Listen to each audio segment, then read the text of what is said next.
In a small New England town, where time moves as slowly as the changing seasons, a simple act of kindness is about to unravel 40 years of silence. Thomas Bennett, driving his old pickup truck along a familiar country road, spots a stranded woman and decides to stop. What he doesn't know is that she's Katherine Wells, CEO of a multi-billion-dollar empire, and the same woman who disappeared from his life 4 decades ago with only a goodbye note. She spent years building an empire that spans continents, but never found anything worth more than what she left behind that summer of 1983.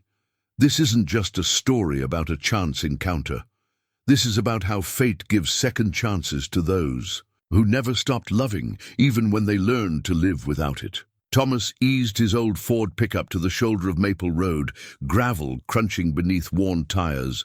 The Mercedes ahead gleamed incongruously against the backdrop of autumn foliage, its hazard lights pulsing steadily in the late afternoon sun. At 72, he'd learned to take life at an unhurried pace, finding joy in small kindnesses that younger folks might rush past. He adjusted his wire-rimmed glasses and grabbed the worn leather tool bag he'd carried in his truck for the past 20 years. Sarah had always teased him about being over-prepared, but his late wife's gentle mockery had never stopped him from helping stranded motorists. Even now, 5 years after her passing, he could almost hear her fond laughter. The woman standing beside the Mercedes was studying her phone with the kind of frustrated concentration that suggested no signal common enough along this stretch of rural road. She wore clothes that spoke of wealth without ostentation, a cream cashmere sweater, tailored slacks, and a silk scarf that caught the breeze. Something about her elegant posture tugged at Thomas's memory, but he dismissed the thought. At his age, everyone reminded him of someone. "Having trouble?" he called out, keeping his voice gentle to avoid startling her. She turned, and for a moment, the setting sun caught her profile in a way that sent an odd shiver through his chest.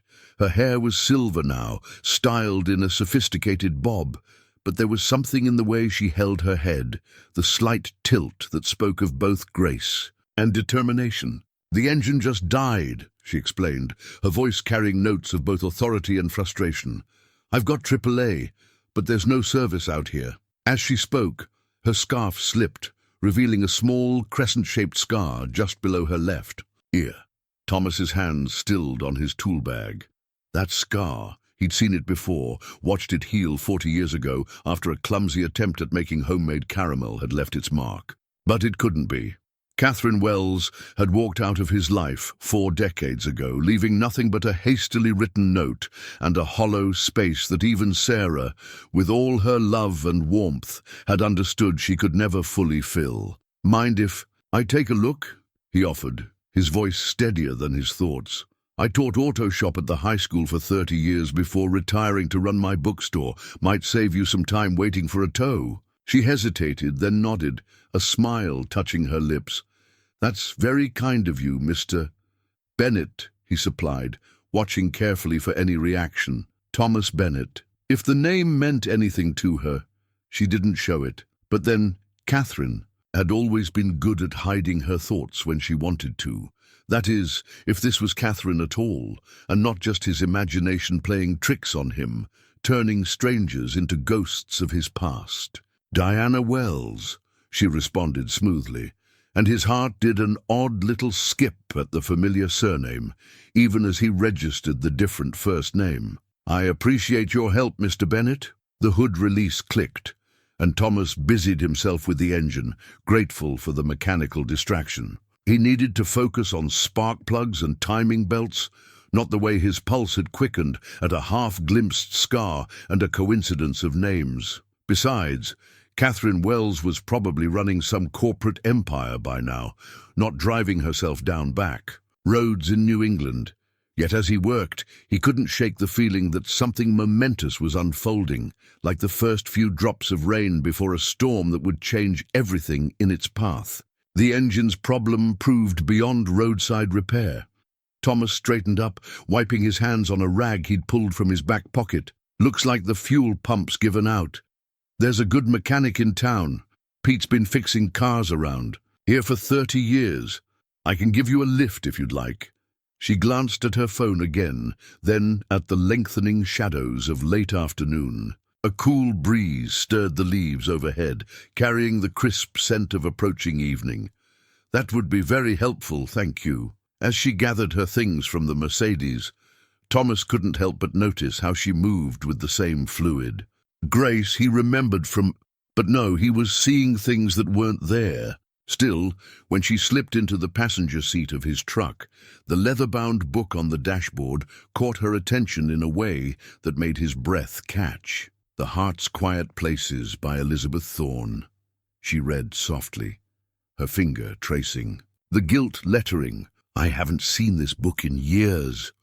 Thomas's hands tightened on the steering wheel. It had been Katherine's favorite novel in college. A quiet story about love lost and found again, about the ways time changes people and the threads that hold hearts together across years. He'd kept his copy all this time, rereading it on quiet evenings, when memories felt closer than usual. "It's a favorite of mine," he said carefully, watching her from the corner of his eye. "Something about the way it captures how life circles back on itself sometimes." She opened the book gently, with the reverence of someone who understood the soul of old books. A pressed maple leaf preserved between the pages floated into her lap.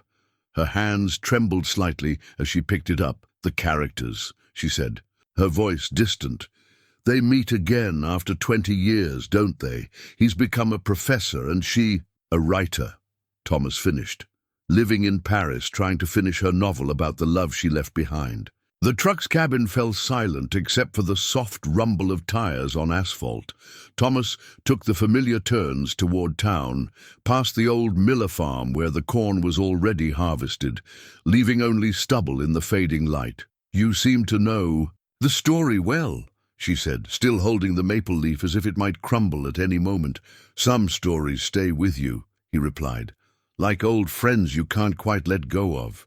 She placed the leaf back between the pages with careful precision. "Or old loves?" The question hung in the air between them, heavy with unspoken memories. Thomas adjusted his glasses, a habit he'd developed over the years when he needed a moment to gather his thoughts. "Those too, I suppose."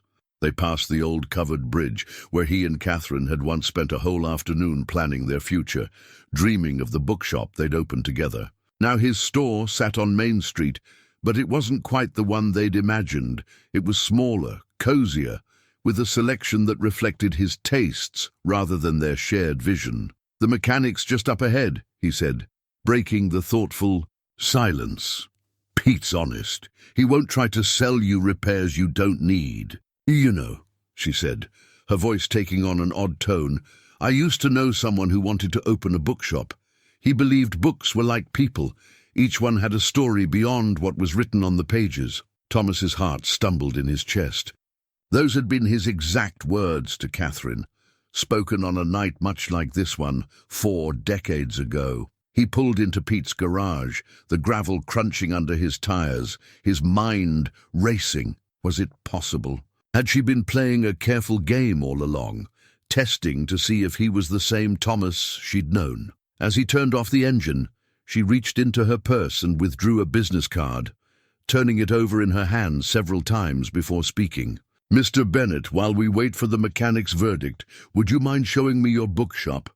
I find myself curious about it." After leaving word with Pete about the Mercedes, Thomas led the way down Main Street. The early evening air had grown cooler, and streetlights were just beginning to flicker on, casting warm pools of light on the brick sidewalks. Bennett's Books occupied a narrow storefront between the hardware store and what had once been the town's first telegraph office. "It's not much," Thomas said, fishing his keys from his pocket, "but it keeps me busy since retiring from teaching." The bell above the door chimed softly as they entered. The shop smelled of old paper, leather bindings, and the faint hint of the Earl Grey tea Thomas brewed each afternoon. Rows of carefully curated books lined the walls, their spines creating a warm tapestry of colors in the soft lamplight. A reading nook by the window held 2 worn leather armchairs, the kind that invited long hours of literary escape. His visitor moved through the space with an almost reverent attention, her fingers trailing lightly across the spines of books as she walked. She paused at a shelf of poetry, pulling out a volume with the practiced ease of someone who had spent considerable time in bookshops. "You've arranged them by theme rather than strictly alphabetically," she observed, replacing the book with careful precision. "That's unusual." Thomas smiled, remembering long ago conversations about the perfect bookshop layout. "I believe books find their true companions through subject matter, not just authors' names. It's something I learned from—" He hesitated, then finished softly, "an old friend." Her attention shifted to a framed photograph on the wall, a much younger Thomas standing proudly in front of the shop on its opening day. Sarah stood beside him, her arm through his, both of them beaming at the camera. But there was something in his eyes, even then, a hint of old sadness beneath the joy. "Your wife?" she asked, studying the photograph. "Sarah," he nodded. "She passed 5 years ago. She was—" He searched for the right words. "She was exactly what I needed her to be for 35 wonderful years." "But not your first love," the woman said quietly, still facing the photograph. Thomas's breath caught in his throat. The statement hung in the air between them, too precise to be a guess, too loaded to be casual conversation. "No," he admitted. "Not my first." He moved to the counter, kneading the familiar surface under his hands. "Would you like some tea? I was about to make a fresh pot when I saw your car." She turned from the photograph, and in the warm shop lighting, the years seemed to fall away from her face. "Earl Grey?" she asked, and her voice held a tremor that hadn't been there before. "With a slice of lemon and just a touch of honey." Thomas stared at her. No one knew how he took his tea. No one except the girl who had spent countless afternoons with him in the university library, planning their future between cups of Earl Grey, prepared exactly that way. "Katherine," he said softly, and it wasn't a question anymore. She didn't deny it. Instead, she moved to one of the leather armchairs and sank into it with a grace that belied her age. "I wondered if you'd recognize me," she said. "I've changed so much." Thomas walked to the old record player in the corner, a habit born of countless evenings when he needed to think. The vintage machine had been Sarah's wedding gift to him, knowing his love for vinyl's warm sound. His fingers found a familiar album without conscious thought. Dave Brubeck's "Time Out." As the first notes of Take 5 filled the shop, Catherine's eyes closed briefly. "You still listen to jazz," she said, a smile touching her lips. "Some things never change." "Some things do," Thomas replied, settling into the other chair. "Diana Wells?" "My middle name," she explained. "I use it sometimes when I want to step away from being Katherine Wells, CEO of Wells International."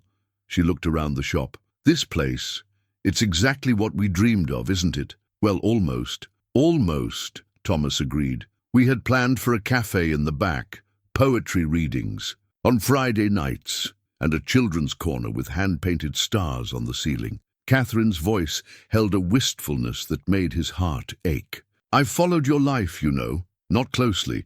I didn't feel I had the right. But I knew when you married Sarah, when you opened the shop." Thomas leaned back, studying her face in the soft light. The years had left their mark, but her eyes were the same. That peculiar shade of hazel that had always reminded him of autumn leaves, shifting between green and gold depending on the light. She still had that way of looking at things, he noticed, as if she were cataloguing every detail for future reference. "And I've seen your name in the business pages," he said. "Building an empire, they call it. An empire of numbers and acquisitions," she replied, her fingers drumming lightly on the armrest. "Do you know what I thought about during every board meeting, every corporate takeover?" She paused, watching the dust motes dance in the lamplight. "Books, the smell of them, the feel of them, the way you used to read poetry out loud in that terrible British accent." A chuckle escaped him. "It wasn't that bad. Thomas, you made Wordsworth sound like a Cockney chimney sweep." They both laughed, and for a moment it was as if the decades had never passed. The jazz played softly in the background, Paul Desmond's saxophone weaving through their memories like an old friend. Outside, the evening had settled fully over Main Street, and the shop's warm lighting created a cocoon around them, intimate and safe. "Why now, Katherine?" he finally asked. "Why show up on a random Tuesday broken down outside of town?" She reached into her handbag and pulled out a carefully folded newspaper clipping. "Because of this." She handed it to him. An article about local businesses adapting to changing times. His shop was mentioned, along with a recent photo of him arranging books in the window. "I saw it 3 weeks ago. You looked happy, content, and I realized I'd spent 40 years building something huge while missing something essential." The music shifted to Strange Meadow Lark, and Thomas remembered their first dance to this very song in his cramped dormitory room. She'd stepped on his toes, and they'd laughed, and the world had seemed full of endless possibilities. "Your car didn't really break down, did it?" he asked, though he already knew the answer. Katherine shook her head. "I had it disabled remotely. One of the perks of modern technology. You can create your own coincidences." Her eyes met his, steady now despite the vulnerability in her voice. "I needed to know if there was anything left, Thomas. Anything at all, even if it's just the ghost of what we were." He set the newspaper clipping down carefully. "And what did you hope to find?" "I'm not sure," she admitted. "Maybe just peace, understanding, or maybe—" She trailed off, then squared her shoulders with that familiar determination he remembered so well. "Maybe a chance to stop being the person I thought I had to become and start being the person I wanted to be." Thomas watched as she stood and moved to the window, her silhouette outlined against the darkening street outside. In the soft shop lighting, time seemed to blur. She was both the young woman who'd left and the accomplished woman who'd returned, both familiar and strange, both part of his past and, potentially, his future. "We're not who we were," he said quietly. "No," she agreed, turning back to face him. "We're better, wiser, I hope, old enough to know what matters." The record ended, the needle lifting with a soft click that seemed to punctuate the moment. In the sudden silence, they could hear the gentle tick of the shop's clock, marking time as it always had, steady and unchanging. "And what matters now, Katherine?" She smiled then, a real smile that reached her eyes and transformed her face. "That's what I came to find out." Thomas stood abruptly, moving to the shop's front window. Main Street was quiet now, the occasional car passing through pools of streetlight. Behind him, the record continued to play, but the music that had seemed comforting moments ago now felt like it was pressing against his chest. "You orchestrated all this," he said, not turning around. "The broken-down car, the chance meeting, was any of it real?" "The feelings were real," Katherine replied softly. "Are real." He turned to face her, noticing how she sat straighter, in the chair, a posture he'd seen in photographs accompanying business articles about Katherine Wells, the woman who'd built a technology empire from the ground up. A newspaper clipping lay on his counter, one he'd saved despite himself, announcing her company's latest acquisition, a $2.3 billion deal that made headlines last spring. "What do you want, Katherine? After 40 years, why come back now?" She stood, moving to the poetry section again, pulling out a volume of Frost. "The Road Not Taken," she read from the cover. "How many times did we discuss this poem, arguing about whether it was really about regret or choice?" "You always said it was about choice," Thomas remembered. "I said it was about regret." "We were both right," she said, replacing the book carefully. "Every choice carries its regrets, doesn't it? Even the right ones." She turned to face him fully. "I built something extraordinary, Thomas. Something that's changed the world in measurable ways. But sitting in my corner office in Manhattan, looking out over the city, I realized I couldn't remember the last time I'd felt truly alive. Not until I saw your picture in that article, surrounded by books, looking exactly like the man I fell in love with all those years ago." Thomas felt the familiar ache in his chest, the one that had never quite gone away. "You left without saying goodbye. Just a note. I have to take this chance. Please don't try to find me. Do you know what that did to me? I do, she whispered, because I did it to myself, too. She reached into her purse and withdrew a wrinkled envelope, aged and soft from years of handling. I kept every letter you sent to my parents' house, hoping I'd find out where you were. But by the time I got them, you'd already moved, and they wouldn't tell me where.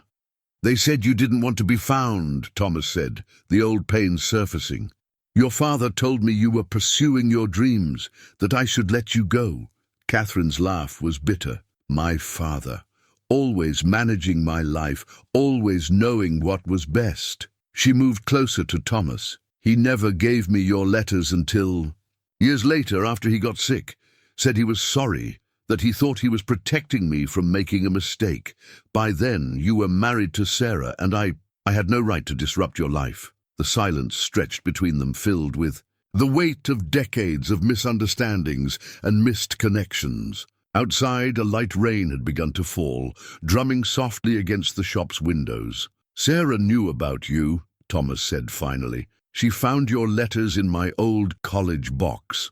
You know what she said? He smiled slightly at the memory. She said she was grateful to you because you taught me how to love deeply enough to love her too. Catherine's eyes glistened in the soft light. She sounds like a remarkable woman. She was, Thomas agreed.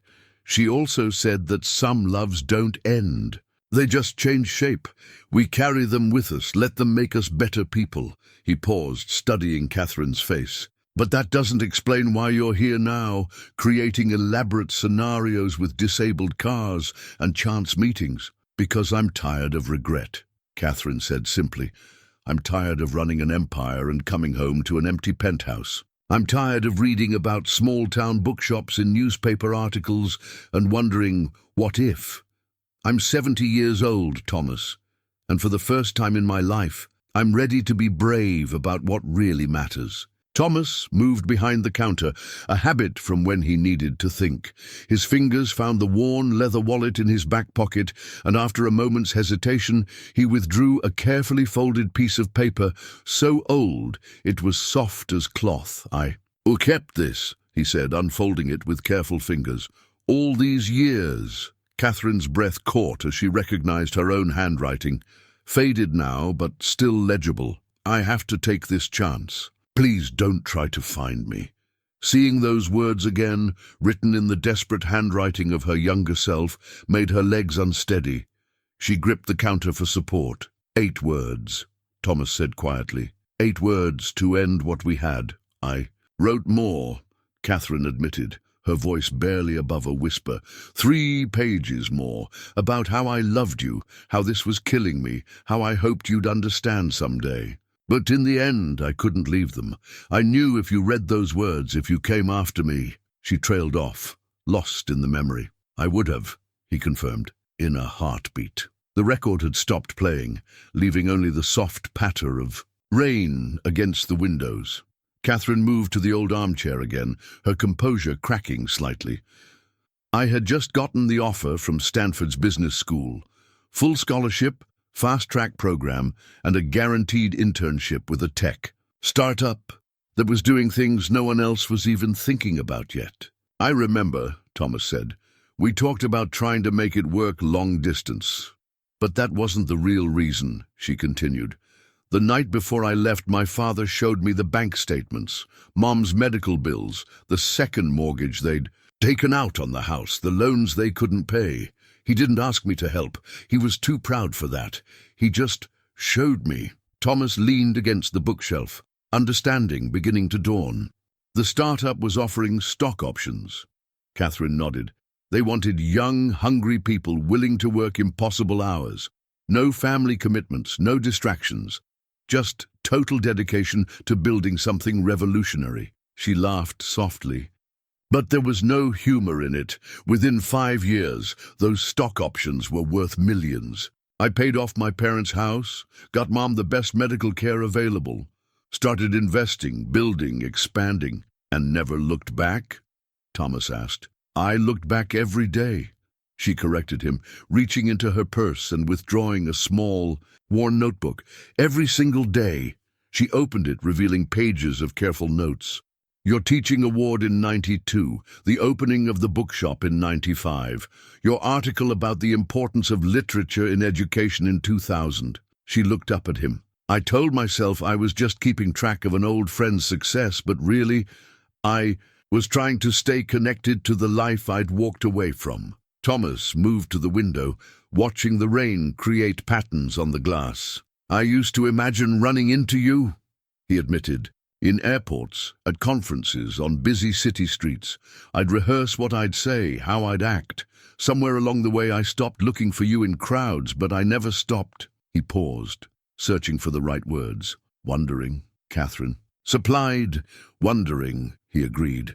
Sarah understood that part of me would always wonder.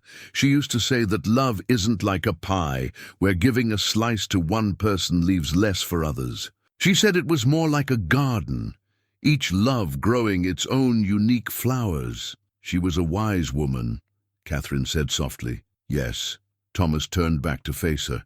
Which makes me wonder what she'd say about this moment, about you orchestrating this elaborate reunion.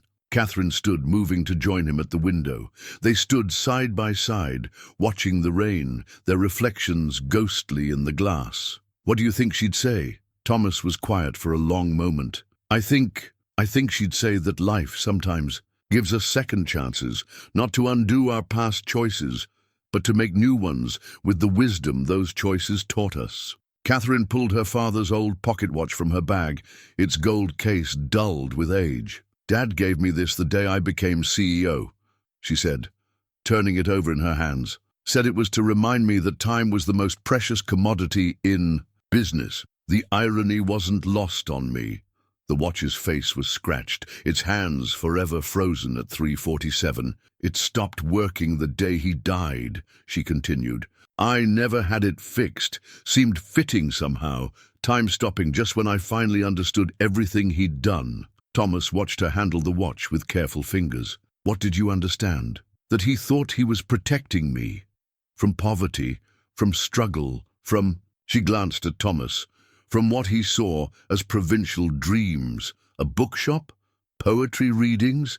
He called them beautiful fantasies that wouldn't pay the bills. She set the watch on the counter. He was dying when he finally gave me your letters. Said he'd made a terrible mistake. Rain drummed steadily against the windows now, creating a cozy barrier between them and the world outside. Thomas moved to make tea, a habit so ingrained it felt natural even in this surreal moment. The familiar ritual gave his hands something to do while his mind processed everything. I remember the day I heard about your first major success, he said, measuring loose tea into the pot. It was in the business section. Young tech pioneer revolutionizes data security. There was a photo of you in front of your company's headquarters, looking so confident, so... He searched for the word. Alone, Katherine finished. I was completely alone that day. The photographers wanted a power pose, so I stood there in my designer suit, trying to look like I knew what I was doing. She accepted the cup he offered her, adding lemon and honey without thinking. Success is a strange thing, Thomas. You spend years chasing it, and when you catch it, you realize it's not what you thought it would be. And what did you think it would be? She took a sip of tea, closing her eyes briefly at the familiar taste. I thought it would fill the empty spaces, make the sacrifices worth it. Instead, she gestured to herself. I became the kind of person who has to orchestrate elaborate scenarios just to talk to someone she once planned to spend her life with. Thomas leaned against the counter, studying her. You could have just called the shop. Could I? She met his gaze. After 40 years, after everything. Hello? This is the woman who broke your heart. Want to grab coffee? She shook her head. I needed to see your face when you recognized me. To know if there was anything left besides anger and regret. And what do you see? Katherine set her cup down carefully. I see the same kind man who used to read poetry to me when I was stressed about exams, who dreamed about a bookshop where people could find not just stories but themselves. She paused. But I also see someone who built a beautiful life without me, who found love again, who might not have room for ghosts from the past. Thomas picked up the broken pocket watch, feeling its weight. You know what Sarah used to say about ghosts? He smiled slightly at the memory. She said they only haunt us when we leave things unfinished, that the best way to deal with them is to finally have the conversations we should have had years ago. Thomas picked up Sarah's reading glasses from his desk, where they still sat in their familiar spot after all these years. He'd never had the heart to move them, this small piece of her that made the shop feel less empty. After you left, he began polishing the lenses with his handkerchief. I threw myself into teaching. Thought if I kept busy enough, I wouldn't think about checking the mailbox every day. He set the glasses back down carefully. I met Sarah at a teachers' conference in Boston. She taught art at a school in Worcester, and she had paint on her. Sleeve from a class project. Katherine smiled softly. That's a good memory. She saw right through me, Thomas continued. On our third date, she said, someone broke your heart, didn't they? And Dan, instead of pretending, I told her everything. About us, about the bookshop dreams, about the note. He moved to adjust books on a nearby shelf, a habit when memories became too sharp. You know what she did? She started looking for empty storefronts in town, said everyone deserves to have at least one dream come true. She helped you build this place, Katherine observed, looking around with new understanding. She did more than that, Thomas said. She taught me that love doesn't have to be all-consuming to be real, that there's beauty in building something, slowly, in choosing each other every day. He paused, remembering. We had 35 good years, raised our daughter Emma. She's a professor at Berkeley now, built this shop together, traveled when we could. Katherine absorbed this, her fingers tracing patterns on her teacup. You were happy. Yes, Thomas said simply. Not the burning kind of happiness we imagined at 20, but a steady warmth that lasted. He looked at her directly. I need you to understand that, Katherine. I'm not the same man who waited by the mailbox, and you're not the same woman who left that note. No, she agreed. We're not. She stood, moving to examine Sarah's reading glasses. Tell me about Emma. Does she love books like you do? Thomas's face softened. She's more interested in quantum physics, actually, but she calls every Sunday to ask what I'm reading. He reached for his phone, showing Katherine a photo of a woman in her 30s, with his eyes and Sarah's smile. She's expecting her first, a child in December. You're going to be a grandfather, Katherine said warmly. Hard to believe, he chuckled. Some days, I still feel like that college kid who couldn't decide between Keats and Shelley for his thesis. A comfortable silence fell between them, filled with the sound of rain and distant traffic. Katherine picked up one of the many family photos on Thomas's desk. Him and Sarah at Emma's graduation, all three beaming at the camera. You built such a beautiful life, she said quietly. I don't know what I expected when I planned this meeting, but seeing it, really seeing it. She set the photo down carefully. Maybe I was selfish to come back. An old recipe book caught Katherine's eye on the shelf behind the counter, its spine worn and pages yellowed. She recognized her own handwriting on the cover. Our future cafe recipes. Inside were all the desserts they'd planned to serve. In their bookshop cafe, complete with her sketches in the margins. You kept this too, she said, carefully opening to a page marked with a faded ribbon. Our famous chocolate chip cookies. Sarah used to make them, Thomas said, joining her at the counter. Said she couldn't improve on perfection. She added, cinnamon, though, her own touch. Katherine ran her fingers over the old handwriting. Did she resent these things? The pieces of me you kept? No, Thomas shook his head. She understood that the past shapes us, but doesn't define us. She kept that recipe book on display deliberately. Said it was part of what made me the man she loved. Thunder rumbled outside, and the shop's lights flickered briefly. Katherine closed the recipe book gently. I thought success would be enough, she said. The acquisitions, the innovations, the wealth. I told myself I was changing the world, and maybe I was, but... She met his eyes. Do you know what made me finally come back? Thomas waited, sensing the weight of her words. "Last month I was giving a speech at a tech conference. Standing ovation. Headlines in all the business papers. Afterward, there was a reception in my honor. Hundreds of people, all wanting to talk to me, all praising my achievements." She smiled sadly. "And all I could think about was how none of them knew me. Not really. Not like you did, when we were young and dreaming about poetry readings and coffee stains on old books." "Katherine," Thomas said gently, "we can't go back." "I know," she said quickly. "I'm not asking for that.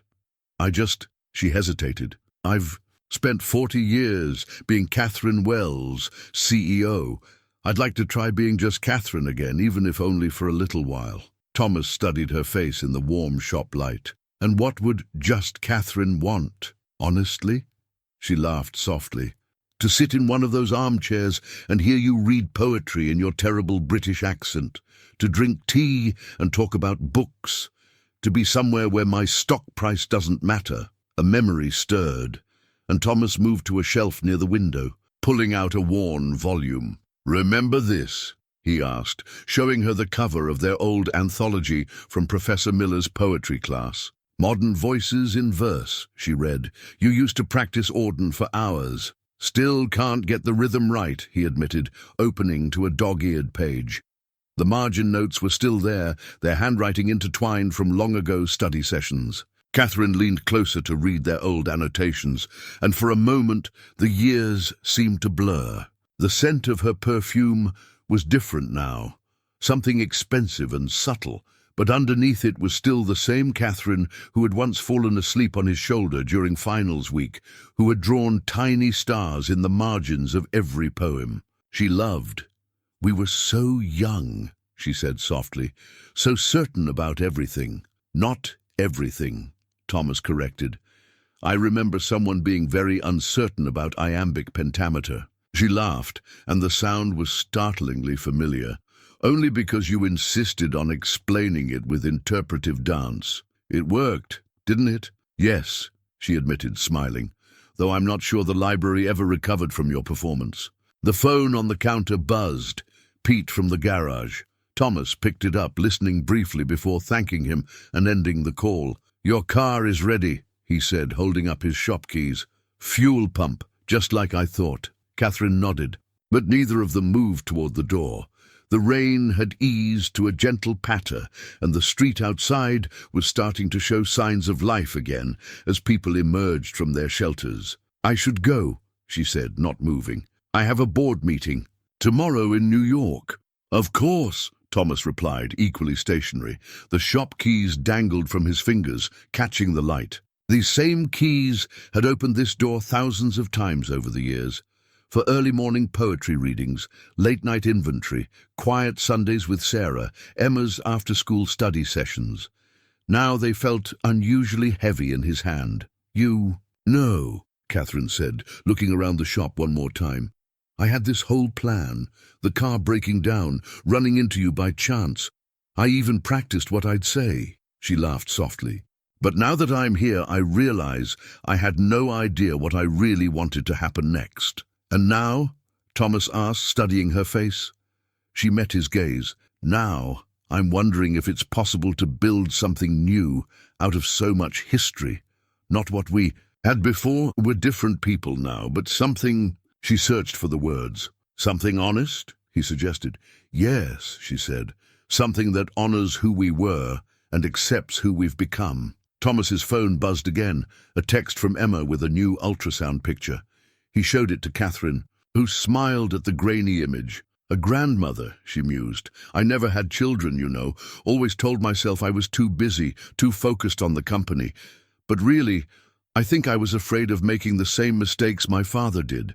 "You're not your father, Katherine." "No," she agreed. "I made my own mistakes." She reached into her purse and withdrew a business card, turning it over to write something on the back. "My private number," she said, placing it on the counter. "Not my assistant's, not my office, just mine." The implications of that small rectangle of cardstock hung in the air between them. It was an opening and possibility, but also a choice. Thomas picked up the card, reading the handwritten numbers. "What exactly are you proposing?" he asked carefully. "I'm not proposing anything grand," she said, "just conversations. Real, and not carefully orchestrated meetings. Maybe some terrible poetry readings." She smiled slightly. "I have a house on the coast about an hour from here. I've been thinking of spending more time there, stepping back from day-to-day operations." Katherine Wells contemplating retirement. "Semi-retirement," she corrected. "Even I know better than to go cold turkey. But yes, I'm thinking about what matters now, at this stage of life." She paused. "And I'm thinking I'd like to get to know Thomas Bennett, bookshop owner and soon-to-be grandfather." Thomas slipped the business card into his pocket, all too aware of Catherine's phone buzzing yet again on the counter. The screen lit up with messages, her assistant, board members, someone named James from legal, the real world intruding on their quiet bubble of memory and possibility. "Your empire calls," he said, nodding toward the phone. Katherine glanced at it with a mixture of resignation and irritation. "It never stops," she admitted. "Even when I'm trying to," she gestured, "between them, figure out whatever this is. That's the question, isn't it?" Thomas moved to straighten some books that didn't really need straightening. "What is this? What could it be, realistically?" The word realistically hung between them, heavy with implications. Katherine picked up her phone, silencing the stream of notifications. "You're right. Let's be practical. I run a global company from New York. You have your shop here, your life, your grandchild on the way. And decades of separate lives," Thomas added. "Yes," she leaned against the counter, "so maybe we acknowledge that and start there. No grand gestures, no dramatic changes. Just possibility." "Possibility," Thomas repeated, testing the word. "That's a careful choice of words from someone who orchestrated a fake car breakdown." She smiled, acknowledging the irony. "Well, I had to get your attention somehow, but now that I have it..." She paused, considering her next words carefully. "I'm not asking you to upend your life, Thomas. You've built something beautiful here. I'm just suggesting that maybe there's room for connection." Thomas looked around his shop, at the life he'd built within these walls. Sarah's reading glasses still sat on his desk, a reminder of love's many forms. Emma's graduation photo smiled down from the wall, proof that life moved forward, changed, grew. "You know," he said slowly, "Sarah once told me something interesting about time. She said it was like a river, always moving forward, but with quiet pools where you could rest and reflect." He met Catherine's eyes. "Maybe that's what we need, not to try and dam the river or change its course, but to find those quiet pools where we can just be." Catherine's phone buzzed again, more insistently this time. She looked at it, then deliberately turned it face down. "I like that image," she said, "but I need to know, am I disturbing waters better left still?" Thomas thought about the quiet rhythms of his life, the morning regulars who came in for coffee and conversation, the afternoon light that slanted through the windows just so, the peaceful evening spent reading in his favorite chair. It was a good life, a content life, but was it a finished life? "I think," he said carefully, "that still waters can become stagnant. Maybe a gentle stirring isn't such a bad thing." He smiled slightly, "as long as you don't try to orchestrate any more vehicular emergencies." She laughed, and the tension eased somewhat. "No more schemes," she promised, "although I have to admit it was a rather brilliant plan, until you had to actually deal with a mechanic in a small town." "Pete seems very competent," she protested. "Pete still uses a flip phone and thinks the internet is a passing fad." They shared a laugh, and for a moment it felt natural. Two people of a certain age finding humor in the gaps between their worlds. But then Catherine's phone buzzed again, and reality reasserted itself. Katherine reached into her briefcase and pulled out a sleek laptop, opening it on the counter. "I want to show you something," she said, typing quickly. A property listing appeared on the screen, a Victorian building 3 doors down from Thomas's shop. "The old Mason place?" Thomas asked, adjusting his glasses. "It's been empty for years." Not anymore, Katherine said quietly. I bought it last week. Thomas looked at her sharply. Before you arranged our chance meeting? Yes. She turned the laptop so he could see better. Look at the floor plan. The ground floor is perfect for a cafe, the kind we always talked about, with poetry readings and chess tables by the windows. She paused, watching his reaction.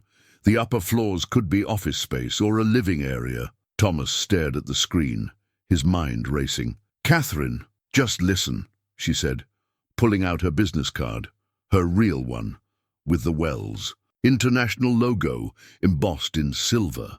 I'm not suggesting we try to recreate what we planned 40 years ago, but what if we could build something new? A partnership, business, and, she hesitated, whatever else might develop naturally. You're proposing a business partnership? Thomas asked carefully. I'm proposing a beginning, she replied. The cafe would be yours to run as you see fit. I'd just be a silent partner, providing the capital.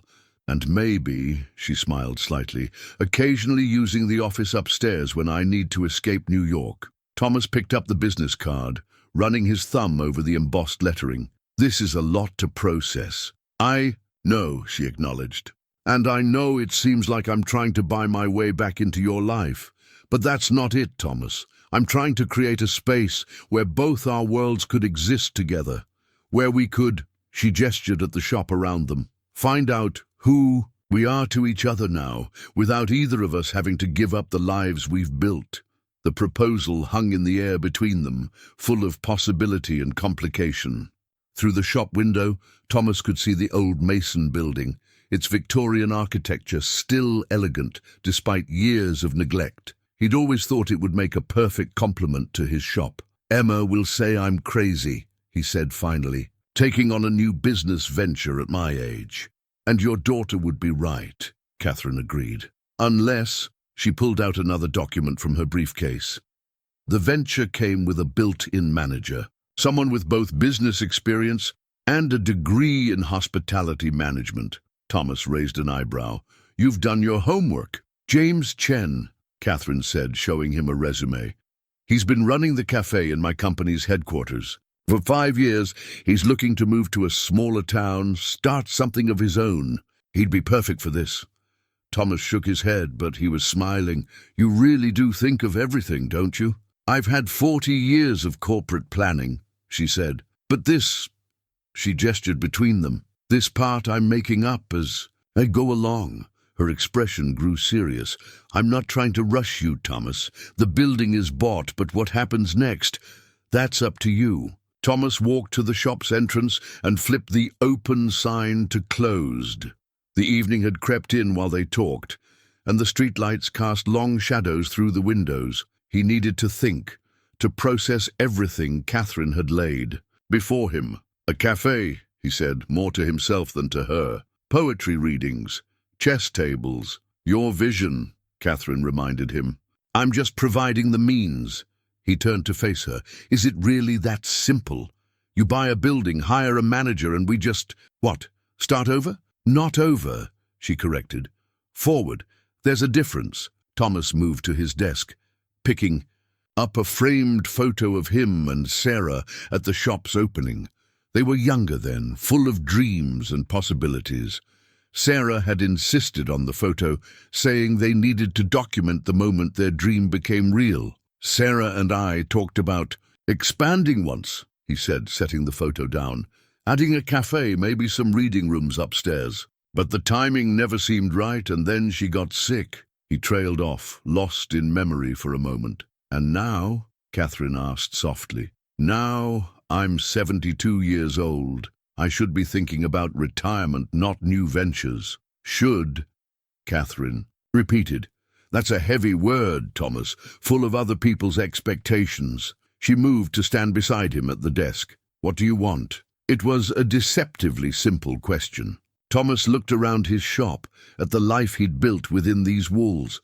Every shelf, every corner held memories, but they weren't all in the past. New memories were still being made here, every day. I want, he began slowly, I want to Know that this place will keep growing, keep touching lives even when I'm gone. I want Emma's child to grow up knowing their grandfather built something meaningful." He paused, looking at Katherine. "But I also want to be honest about what this really is. Are we talking about a business partnership, or is this about unfinished chapters?" Katherine picked up the closed sign from his desk, running her fingers over its worn edges. "Maybe it's both," she said.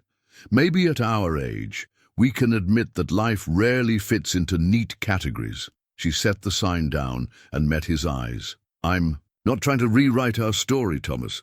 I'm suggesting we start a new one where we're not young dreamers anymore, but people who've lived full lives and learned a few things along the way." "And what have you learned?" he asked.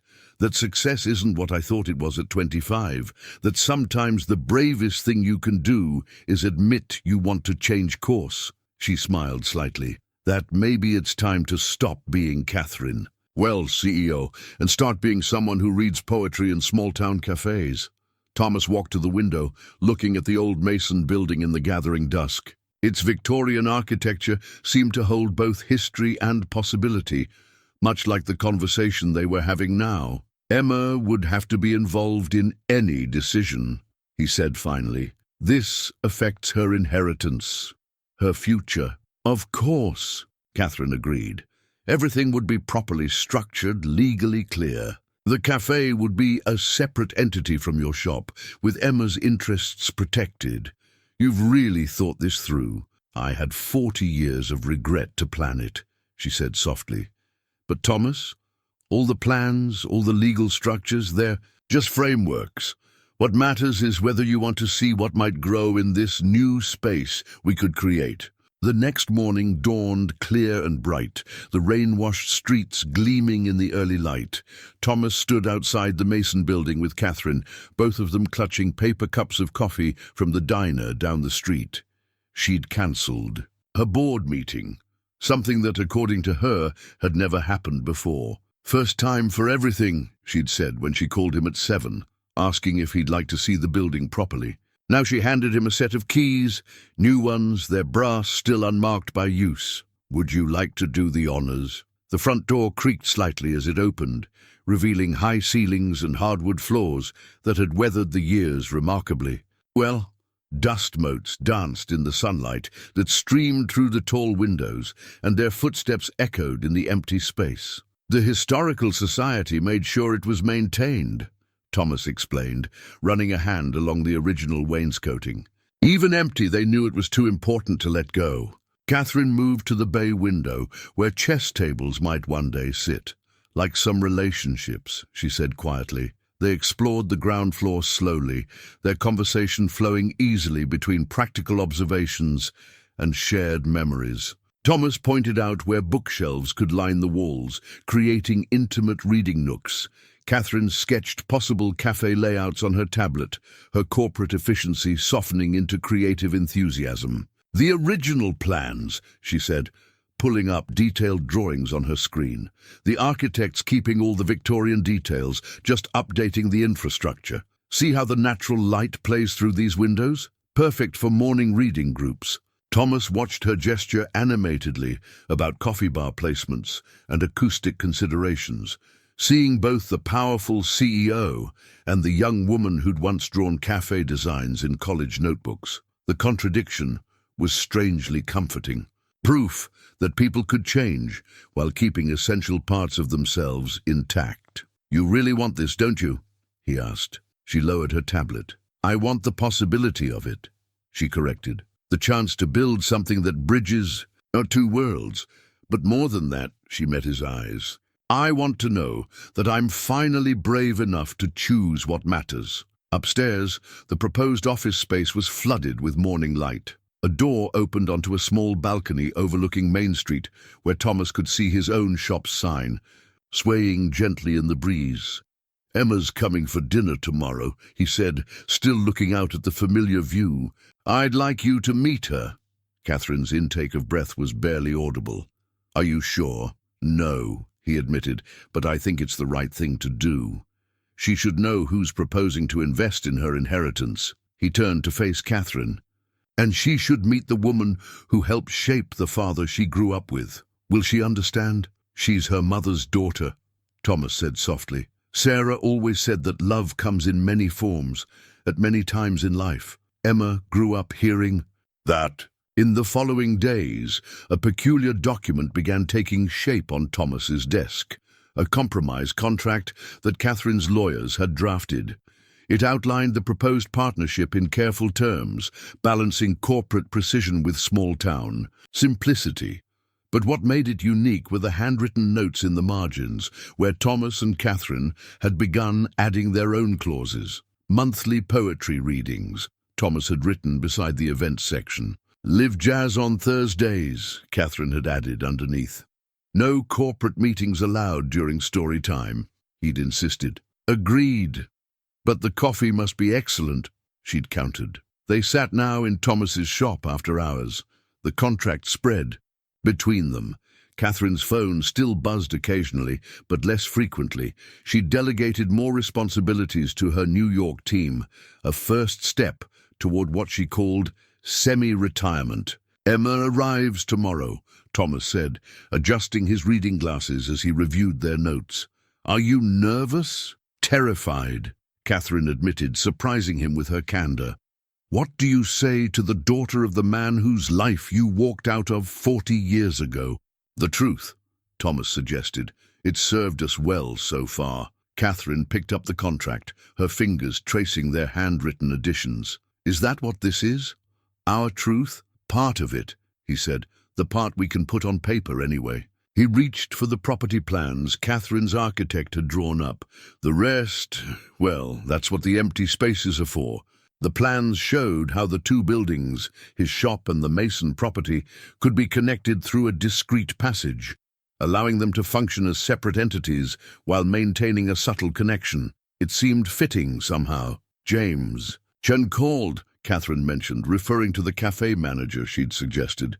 He's excited about the possibility, says he has ideas for literary-themed menu items. Thomas chuckled. Let me guess. Hemingway's Ham on Rye? Virginia Woolf's Victorian Sponge? Actually, yes, she laughed. And something called Proust's Madeleines of Memory that he's quite proud of. The easy banter felt natural now, though. They both knew they were skating on the surface of deeper waters. The real test would come tomorrow, when Emma would either understand this strange new chapter in her father's life, or she might not approve, Thomas said, voicing their shared concern. No, Katherine agreed. She might see me as an intruder in her family's story, and she'd have every right. Thomas considered this, or she might see what Sarah always understood, that lives can intersect again without diminishing what came before. He pulled out the final page of their contract, where they'd added one last handwritten clause. This agreement represents not just a business partnership, but a commitment to honor the past while building something new. Katherine read it aloud. Softly. Your words or mine? Both, I think, he replied, like everything else in these margins. Emma arrived early the next evening, her pregnancy visible now in the gentle curve beneath her Berkeley Physics Department sweater. She hugged her father tightly, then stepped back to study his face with her mother's perceptive gaze. You look different, Dad, she said, following him into the shop. More alive somehow. Do I? Thomas busied himself with the kettle, his familiar ritual for difficult conversations. How's my grandchild treating you? Practicing quantum mechanics on my ribcage. She smiled, settling into one of the armchairs. Then she noticed the fresh flowers on the counter, the architect's plans partially visible beneath them. Dad, what's going on? Before Thomas could answer, the shop's bell chimed. Katherine stood in the doorway, holding a carefully wrapped package. She dressed simply, a cream sweater and slacks, more grandmother-to-be than CEO. Emma's eyes widened slightly, recognition flickering across her face. You're Katherine Wells, she said. I used your company's quantum computing platform for my doctoral research. Then her gaze shifted to her father, understanding dawning. And you're the Katherine from Dad's old letters. Yes, Katherine said quietly. To both. Thomas watched as his daughter processed this, seeing Sarah's thoughtfulness in the way she took her time before speaking. Finally, Emma turned to him. Those letters Mom kept, she used to read them sometimes, said they were proof that the heart can hold many kinds of love without betraying any of them. Catherine's hands tightened on her package. Your mother sounds like a remarkable woman. She was, Emma agreed. And she also said that if life ever brought you back around, we should remember that love doesn't divide, it multiplies. She smiled slightly, though I doubt she anticipated you bringing quantum computing platforms with you. The tension in the room eased slightly. Thomas brought tea for everyone, using the set that Sarah had always reserved for special occasions. As they settled into the chairs, Katherine offered her package to Emma. I hope you don't mind, she said. When your father mentioned you were expecting, Emma unwrapped the gift carefully, revealing a beautiful handmade baby blanket. Embroidered in one corner was a complex diagram that made her laugh out loud. Is this Schrödinger's equation? Yes, Katherine smiled. I had it custom made. I thought, given your field... It's perfect, Emma said softly. She ran her fingers over the equation, then looked up at her father. So, are you going to tell me about these architectural plans I saw? Over the next hour, they explained everything. The cafe, the connection between buildings, James Chen's literary menu. Emma listened carefully, asking occasional sharp questions that reminded Thomas of both her mothers. Sarah's emotional intelligence and Katherine's business acumen somehow combined in their daughter. Finally, she stood and walked to the window, looking out at the Mason building. Mom always said this place needed a cafe, she mused. She drew up plans once, remember? With the chess tables by the windows? I remember, Thomas said. Emma turned back to them. And now you're actually going to do it at 72, with help. He nodded toward Katherine. And a very capable manager, plus a brilliant physicist who might enjoy having a place to drink coffee and grade papers when she visits her father, Katherine added carefully. Emma looked between them, seeing something that made her smile. You know what Mom would say about all this? What? Thomas asked. She'd say it's about time. The universe got around to its unfinished business. 1 year later, the evening sun slanted through the newly installed stained glass windows of what the town now called the Connected Shops. Thomas stood in the passage between his bookstore and the cafe, watching the usual Thursday crowd gather. For jazz night, James Chen moved efficiently behind the coffee bar, preparing what had become his signature drink, the Dickens dark roast drama. Upstairs, in what was officially Katherine's satellite office but had become more of a shared reading room, a new photograph had joined the others on the wall. It showed 4 generations.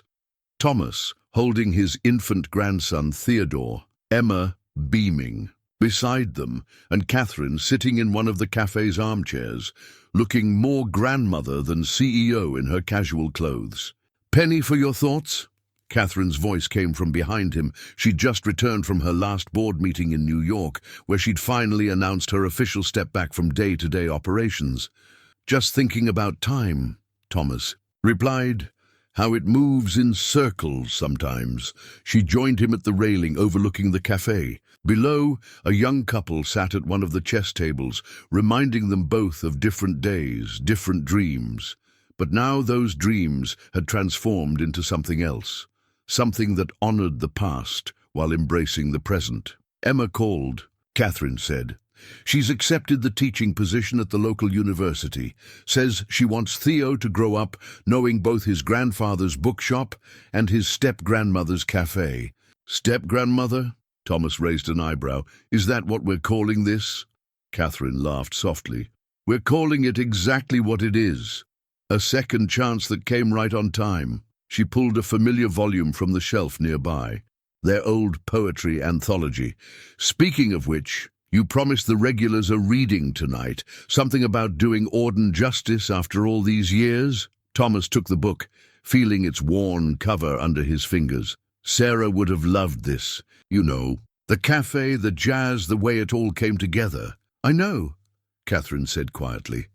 I think she did love it. She left the blueprint in Emma's heart. They stood together in comfortable silence, watching the cafe fill with their usual Thursday crowd. James had dimmed the lights just so, and the jazz quartet was setting up in the corner. The evening felt both familiar and new, like a favorite book discovered at a different stage of life. You never did tell me, Thomas said, if running away from your empire was worth it. Katherine's hand found his, her fingers intertwining, with his, naturally, as if they'd been doing this for years instead of months. I didn't run away, she corrected. I just finally found my way home. Below them, the jazz band began to play. The sound of quiet conversation, clinking cups, and gentle music rose up like a blessing.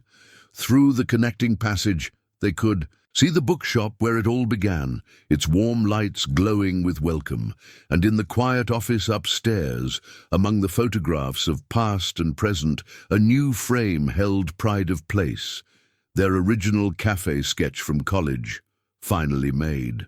Real after all these years. It wasn't the dream exactly as they'd first imagined it.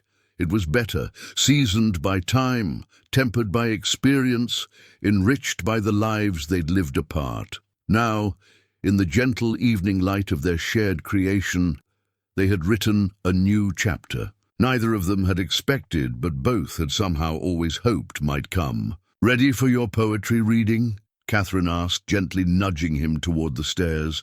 With one condition, Thomas smiled. No comments about my British accent. Wouldn't dream of it, she promised. But her eyes sparkled with the same mischief he'd fallen in love with 40 years ago. And so they descended into their shared space, where books met coffee, where past met present, and where love had finally found its way home.